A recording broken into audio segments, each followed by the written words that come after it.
The Assassin's Creed executive producer over at Ubisoft, Marc-Alexis Cote, has made some very interesting comments over the past couple of weeks.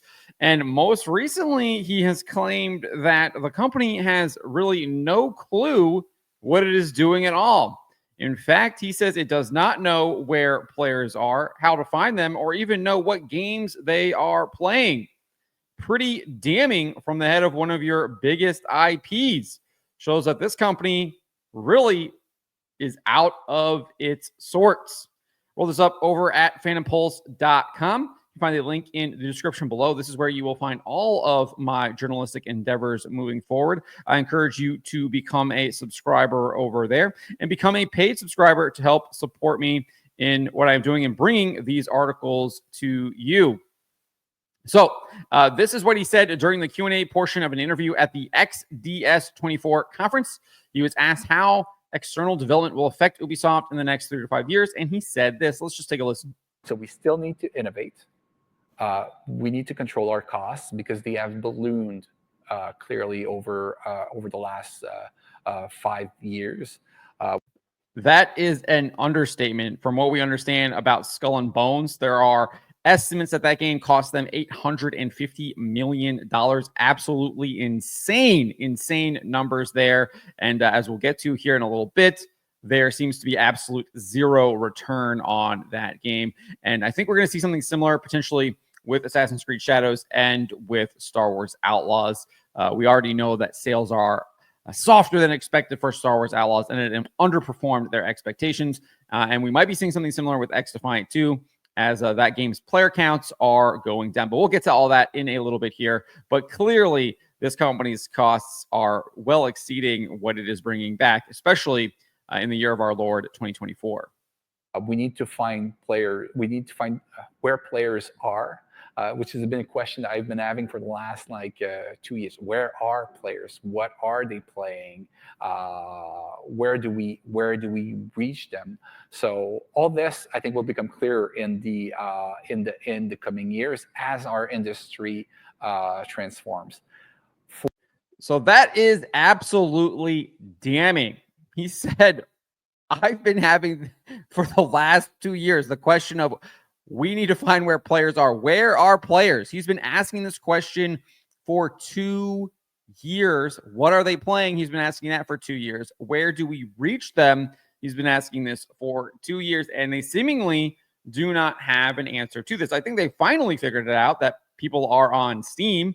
That is where people are playing games now, and one needs only look at the top Steam video games to see what people are playing. Obviously, they're playing games like Black Myth Wukong. They're playing games like Elden Ring. They're playing games like Baldur's Gate 3. They're playing games like Counter-Strike 2, etc. It's pretty obvious when you look at those top sellers, what they're doing, and look at where those peak concurrents are. Obviously, there are people are still playing Fortnite. You're not going to see that on Steam. But clearly, that is still a massive game out there through the Epic Game Store. So this stuff is really easy to answer. I'm not really sure why he's saying they don't know how to do this stuff. We know that this company has lots of analytics. They're the ones who admitted that with Odyssey, that Alexios was the preferred character over Cassandra, yet they continue to feed us these female protagonists that force you to play now, like they did with K-Vess and Star Wars Outlaws, because they're trying to push this feminist agenda. And it just shows that this company is clearly out of touch. They are actively trying to implement their agenda, which we know that they're doing. I mean, because he talked about this earlier on in the interview. If you recall this, he revealed that one of the first questions that CEO Yves Guillemot asks when he's being pitched by developers within Ubisoft for a game is, what will players learn? And he explained why Yves asks this question. He says, what I think has driven Yves for 36, 37 years now is this idea that video games can change the world, and you start changing the world by changing people.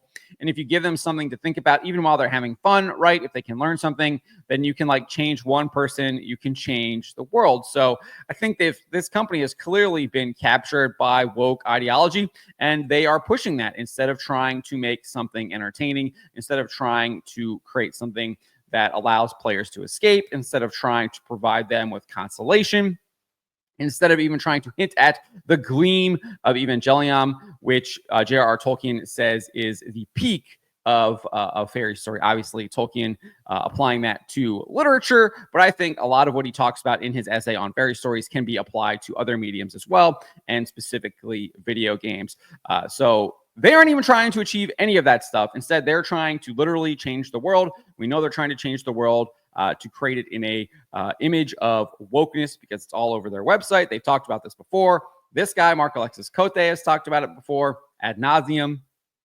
And then he wonders why he can't answer these simple questions about where are players, what are they playing, and where do we reach them. I mean, these are very, very simple questions that anyone, I think anyone watching this video can answer as well. I mean, it's just absolutely pathetic that this guy is the executive producer at Ubisoft and he can't answer these questions. I mean, this is how far this company has fallen, where they literally have no clue what they're doing now in this shifting market.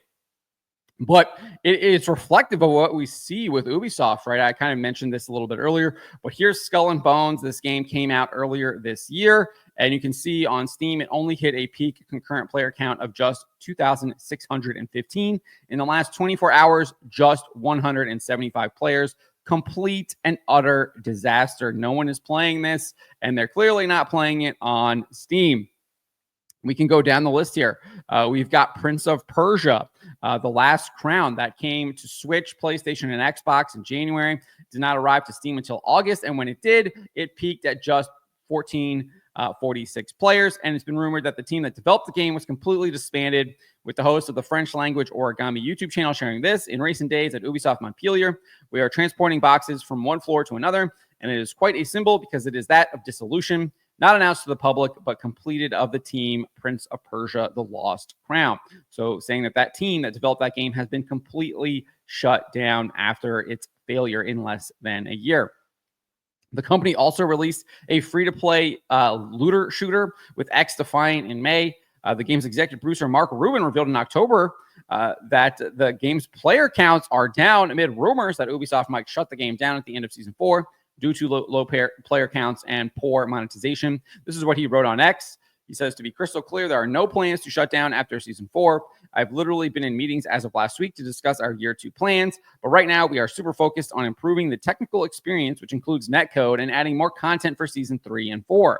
We have done very little marketing, so yes, our numbers are down, but that is just to give the team the time to get the game in a better place before we do bigger spends on marketing to bring new players to the game and to bring back players that have left. That's really interesting that they think that we can just throw money at marketing and it'll bring players in. Well, we know that's not the case because they tried that with Star Wars Outlaws. We had Yves Guillemot, CEO again of Ubisoft, basically claiming that the largest marketing campaign that the company has ever seen was given to Star Wars Outlaws. And how did that game do? Well, it massively underperformed. It only did about 1 million in sales. At least that is the rumor from Insider Gaming. It was estimated to be, it was supposed to have 5 million, at least 5 million, based on conservative estimates from financial analysts. So like they thought that this game was going to sell at least 5 million in its first month. The rumor is that it sold just 1 million. I think it's completely stagnated, hasn't really done anything since then. You can look at Twitch stats. You can look at the PlayStation charts. It's like literally not on any of the PlayStation charts, the sites that track any of that stuff. People are not paying attention to this game at all. They are supposed to be coming out with it here in like, 4 days? November 21st on Steam. So we'll really see how that does. But I don't think just throwing a bunch of marketing dollars is going to help your player count. It certainly didn't help you get to the results you wanted for Star Wars Outlaws. In fact, if we actually believe this number of 1 million, you're at a fifth of what you needed conservatively, or what analysts were expecting conservatively. And we know it was really bad because they were supposed to have 500 million euros for their Q2. They ended up having 351, a 30% decline. That is how poorly that game did, because that was mainly their biggest release for the quarter. We also know that they replaced Julian Garrity, or seemingly replaced Julian Garrity, as the creative director for the game with Drew Reckner. That was just announced, I feel like a couple of weeks ago, maybe last week or so. So really bad news over there. And then obviously We have Assassin's Creed Shadows. We know that they delayed it from November. It was supposed to release, 3 days ago. They now moved it to February 14th. And rumors indicate that the company is making massive changes to the game. Tom Henderson claimed that the company was changing some of Yasuke's story and how he's portrayed in the game, fixing architectural details, and ensuring that the game is historically grounded while fitting into the Assassin's Creed universe.